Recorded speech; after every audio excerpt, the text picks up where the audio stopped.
ನಮಸ್ಕಾರ ಸ್ನೇಹಿತರೆ, ನಾನು ಹನುಮಂತ್ ಮಾಗಿ. ಸ್ನೇಹಿತರೆ, ಈ ಒಂದು ವಾರ ಬಿಗ್ ಬಾಸ್ ಮನೆಯಿಂದ ರಾಶಿಕಾ ಔಟ್ ಆಗಿದ್ದಾರೆ. ರಾಶಿಕಾ ಔಟ್ ಆಗೋದಕ್ಕೂ ಅಂದರೆ ಬಿಗ್ ಬಾಸ್ ಮನೆಯಿಂದ ಹೊರಬರೋದಕ್ಕೆ ಮುಖ್ಯವಾಗಿ ಎಲ್ಲೆಲ್ಲಿ ಒಂದಿಷ್ಟು ತಪ್ಪುಗಳಾದವು, ಸೊ ಇವರ ಕುರಿತಾಗಿ ಇವರ ಜರ್ನಿ ಹೇಗಿತ್ತೋ ಈ ಎಲ್ಲವನ್ನು ಕೂಡ ಗಮನಿಸ್ತಾ ಹೋಗೋಣ.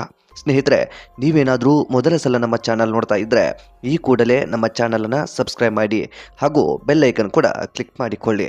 ಇನ್ನು ನೇರವಾಗಿ ವಿಷಯಕ್ಕೆ ಬಂದುಬಿಡೋಣ.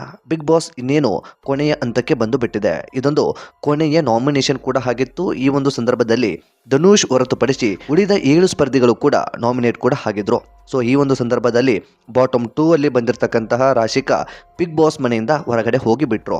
ಸೊ ಇಲ್ಲಿ ನಾವು ಒಂದಿಷ್ಟು ಇವರು ಹೊರಗಡೆ ಹೋಗೋದಕ್ಕೆ ಈ 8 ಜನರ ಪೈಕಿ ಇವರು ಯಾಕೆ ವೀಕ್ ಆಗಿಬಿಟ್ರು ಅನ್ನೋದನ್ನು ಹೋಲಿಕೆಯ ಆಧಾರದ ಮೇಲೆ ಗಮನಿಸೋದಾದರೆ, ಸ್ನೇಹಿತರೆ, ರಾಶಿಕಾ ಬದುಕು, ಈ ಒಂದು ಜರ್ನಿ ಎಲ್ಲವೂ ಕೂಡ ನೀವು ಗಮನಿಸಿದ್ದೀರಿ ಅಂತ ಅಂದ್ಕೊಳ್ತೀನಿ.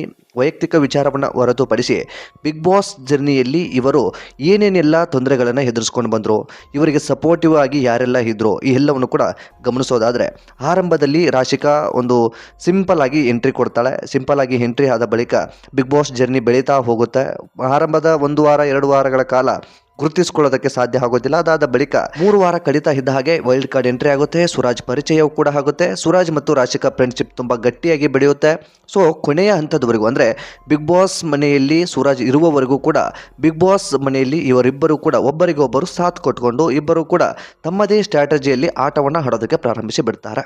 ಸೊ ಇದೆಲ್ಲವೂ ಕೂಡ ಆದ ಬಳಿಕ ಕೊನೆಯ ಹಂತದಲ್ಲೂ ಕೂಡ ನಿಮಗೂ ಕೂಡ ಗೊತ್ತಿದೆ ಅಂತ ಅಂದ್ಕೊಳ್ತೀನಿ, ಸುರಾಜ್ ಮತ್ತು ರಾಶಿಕಾ ಮಧ್ಯೆ ಮಾತಾಗಿರೋದಿಲ್ಲ.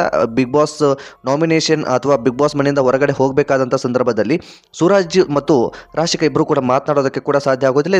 ಇದರಿಂದ ಕೆಲವೊಂದಿಷ್ಟು ಡಿಪ್ರೆಷನ್ಗೂ ಕೂಡ ರಾಶಿಕಾ ಹೋಗಿರ್ತಾರೆ. ಅಂತಂದರೆ ಈ ಸೂರಜ್ ಜೊತೆ ನಾನು ಮಾತನಾಡೋದಕ್ಕೂ ಕೂಡ ಆಗಲಿಲ್ಲ, ಅದೇ ರೀತಿಯಾಗಿ ನಾನು ಅವನ ಜೊತೆ ಜಗಳ ಮಾಡಿಬಿಟ್ಟೆ, ನನಗೆ ಸಪೋರ್ಟಿವ್ ಆಗಿದ್ದ, ಈಗ ಮಾತನಾಡೋಕ್ಕೂ ಕೂಡ ಆಗೋದಿಲ್ಲ, ಏನು ಮಾಡೋದು ಅನ್ನೋ ಒಂದಿಷ್ಟು ಗೊಂದಲ ಯೋಚನೆ ಅವರಲ್ಲಿ ಕಾಡೋದಕ್ಕೆ ಕೂಡ ಪ್ರಾರಂಭಿಸಿ ಬಿಡುತ್ತೆ.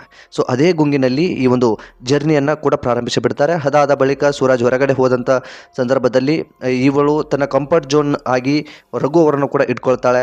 ಒಂದಿಷ್ಟು ಜಗಳ ಅಂಥದ್ದೆಲ್ಲವೂ ಕೂಡ ಆರಂಭದಲ್ಲಿ ಆಗ್ತಾ ಇತ್ತು. ಅದನ್ನು ಹೊರತುಪಡಿಸಿ ಎಲ್ಲೋ ಒಂದು ಕಡೆ ಸೈಲೆಂಟ್ ಆಗಿ ಬಿಡ್ತಾಳೆ. ಎಲ್ಲೋ ತನ್ನನ್ನು ತಾನು ಕಾಣಿಸ್ಕೊಳ್ಳೋದಕ್ಕೆ ಒಂದಿಷ್ಟು ಕಡಿಮೆ ಆಗಿಬಿಡುತ್ತೆ ಅಂತ ಮೇಲ್ನೋಟಕ್ಕೆ ಕಾಣಿಸುತ್ತೆ. ಹೀಗಾಗಿ ಈ ಒಂದು ರಾಶಿಕಾಗೆ ಓಟು ಕಡಿಮೆ ಬಂದಿರಬಹುದು ಅಂತ ಮೇಲ್ನೋಟಕ್ಕೆ ಅನಿಸುತ್ತೆ. ಸೊ ಇದೊಂದಿಷ್ಟು ಅವಳ ಒಂದು ಜರ್ನಿಗೆ ಅಡಚಣೆ ಆಗಿರಬಹುದು.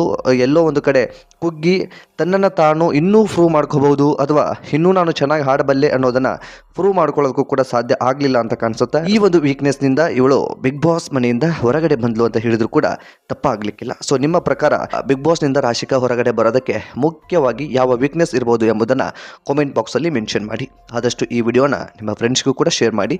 ಮತ್ತೆ ಮುಂದಿನ ವಿಡಿಯೋದಲ್ಲಿ ಸಿಗೋಣ. ನಮಸ್ಕಾರ.